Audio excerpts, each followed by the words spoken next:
bab ke-62, wanita itu.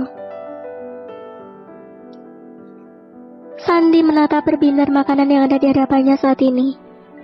Aulia memasak beberapa sayur dan lauk kesukaan suaminya itu. Ada nila goreng, sayur oseng kangkung, oseng tempe cabai besar hijau, udang saus pedas manis, dan yang paling jadi menu andalan Aulia adalah sambal goreng pete. Sandi melongo tidak percaya bahwa istrinya benar-benar memasak semua makanan itu. Sayang, ini semua beneran kamu yang masak? Tanya Sandi memicingkan matanya. Kalau yang menggoreng nila sama bikin udang saus pedas manis itu sih Mbok Inem. Tapi kalau yang masak sayur kangkung sama oseng tempenya itu Lia, Mas. Jawab Aulia sambil mengambil nasi dan sayur untuk suaminya. Terima kasih sayang. Sandi mengambil piring berisi makanan yang sudah diambilkan oleh Aulia. Sama-sama sayang, jawab Aulia tersenyum. Mas tuh gak percaya kalau kamu masak semua ini. Tapi Mas seneng bisa merasakan masakan kamu lagi. Sandi memasukkan makanan ke dalam mulutnya. Memangnya kenapa Mas gak percaya kalau Aulia yang masak semuanya? Kan kamu alergi udang. Dan pastinya setiap mencium udang yang masih hidup atau belum dimasak, pasti selalu mual-mual. Jawab Sandi tergagah. Aulia memang alergi udang. Makanya Sandi langsung tidak percaya kalau Aulia yang memasak semua masakan itu. Iya sayang, aku dari dulu memang tidak suka sama ikan laut, terutama udang. Jawab Aulia sambil mengambil nasi ke piringnya. Akhirnya pasangan suami istri itu makan siang dengan lahap, dengan obrolan ringan mengenai perkembangan calon bayi mereka. Calon putra Sandi itu benar-benar sangat pengertian. Selama 5 bulan berada di dalam perut sang bunda, sangat jarang rewel. Sampai-sampai Aulia hampir tidak merasakan rasa ngidam yang biasanya menghantui ibu-ibu pada saat trimester pertama. Sandi dan Aulia mendengar suara pintu diketuk.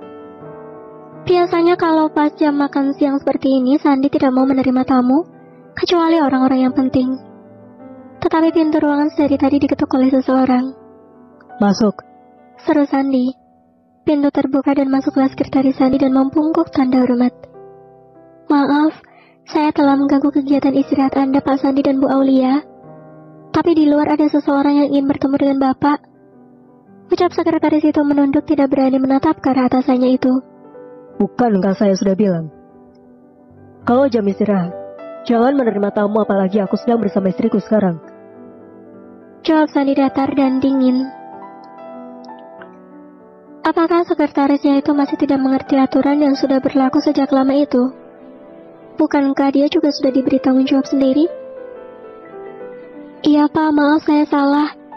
Sebenarnya saya sudah larang. Tapi orang ini tetap ingin bertemu dengan Anda dan sangat memaksa. Jawab sekretaris tersebut. Sandi akan menjawab, tapi sudah ditahan oleh Aulia. Suruh masuk aja tamunya, kita juga sudah selesai makan siang. Sayang. Sandi menyela. Tapi tatapan Aulia membuat Sandi mengurungkan ucapannya. Tidak apa-apa, siapa tahu penting. Ucap Aulia memegang tangan suaminya. Sandi menghela napas. Sebenarnya dia masih tidak rela kalau acara makan siang bersama sang istri terganggu. Tapi melihat Aulia yang meyakinkannya bahwa hal itu tidak apa-apa, akhirnya Sandi mengalah. Baiklah, suruh dia masuk. Sekretaris itu membungkuk kemudian keluar dari ruangan atasannya. Tidak lama setelah itu pintu pun terbuka. Masuklah seorang wanita berhijab syar'i dan memakai cadar. Sandi dan Aulia saling berpandangan dan merasa sedikit terkejut melihat tamu yang datang mencari Sandi. Assalamualaikum. Maaf mengganggu waktunya. Aulia langsung menutup mulutnya ketika mendengar wanita bercadar itu berucap. Sandi mengernyit ketika istrinya memanggil wanita itu dengan sebuah nama yang sudah ia lupakan di dalam hidupnya. Apa benar Anda Mbak Renata? Tanya Aulia kembali. Wanita yang hanya kelihatan matanya itu mengangguk. Kenapa kamu kesini? Tanya Sandi dingin. Renata tidak berani menatap Sandi. Dia sudah sadar bahwa posisinya memang sudah tidak ada lagi di hati pria itu. Tapi karena hal yang sangat darurat, dia harus menemui Sandi dan Aulia. Karena hanya mereka yang bisa membantunya. Duduklah Mbak, aku yakin. Pasti ada berita penting kan? Aulia menarik tangan Renata dan membimbingnya untuk duduk di sofa yang ada di ruangan itu. Ceritakan kalau Mbak Renata punya masalah. Dia pasti bantu sebisanya, ucap Aulia tersenyum. Terima kasih Aulia. Ternyata kamu memang wanita yang baik. Maaf karena selama ini aku banyak salah sama kamu. Renata terlihat menitikkan air mata. Sandi hanya memandang kedua wanita yang sama-sama pernah ada di hidupnya. Dan yang satunya akan selalu ada bersamanya. Pria itu memilih duduk di kursi kebesarannya daripada harus duduk bersama istri dan mantan istrinya tersebut. Sebenarnya, aku berani kesini karena melihat Aulia ada di sini.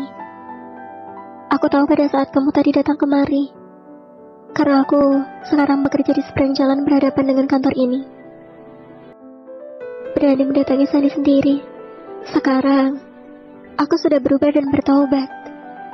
Lanjut Renata terkekeh.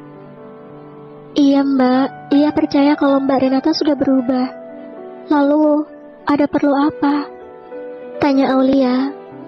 Renata meremas lembut tangan Aulia. Aku ingin meminta tolong kepada kalian. Aku tahu, hanya kalian yang bisa membantuku. Setelah anakku lahir, aku ingin menitipkan pada kalian, karena aku tidak akan bisa menjaganya. Sandi sangat terkejut dan saling melempar pandang dengan sang istri. Emangnya Mbak Renata mau kemana? Bersambung